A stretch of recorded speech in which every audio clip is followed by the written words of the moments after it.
们，今天这个视频是一期非常全的减脂期低卡零食分享。最近不是都开学了吗？给大家整理一期宿舍可囤的低卡零食，有巧克力啊、辣条、鸡胸肉什么的，咱们一个一个来。首先是热可院研发的普莱赞黑巧克力，就热可院出品，没有科技，它是纯可可脂的，配料表非常干净，也是热成小包装的，给你走哪呀、去哪呀、带着都方便。我一般都吃88%或者是75%的，100%巨苦，就吃了100%，我啥也不想吃。就你特别能吃苦，你再考虑100%。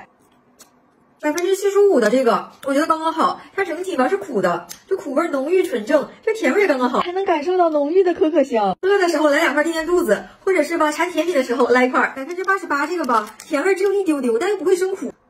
苦香那种完全不腻，就来2片它，我饭都能少吃一半，很解食，与宿舍常备。然后是实验室的辣到无油全麦脆辣条，它完全颠覆了我的认知。就我印象中的辣条吧，虽然说巨好吃巨香，但你吃完满嘴都是油，手上也是油，包装袋里也是油，但这个完全不会。它是香辣味重口味的，一点都不油腻。它是全麦粉做的，50%以上的全麦含量，上面有一层调料粉，香香脆脆的。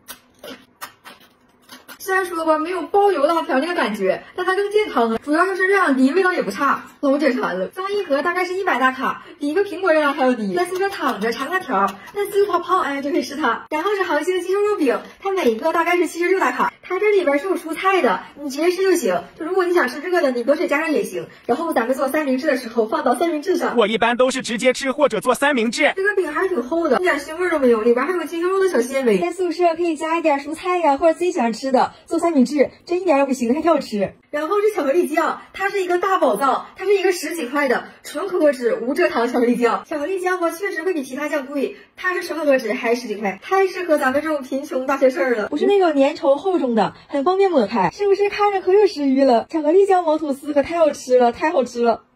这里边还加了海盐、榛子、花生，口感特别好。推荐。然后是蔓越莓魔芋长条，它很像小钢筋儿，但是比小钢筋好吃很多。这上面还有蔓越莓呢，它无蔗糖，热量吧就普通饼干的一半，但嚼着还挺香的。要馋饼干呢，馋碳水啊，或者是想上盖餐，可以来几包。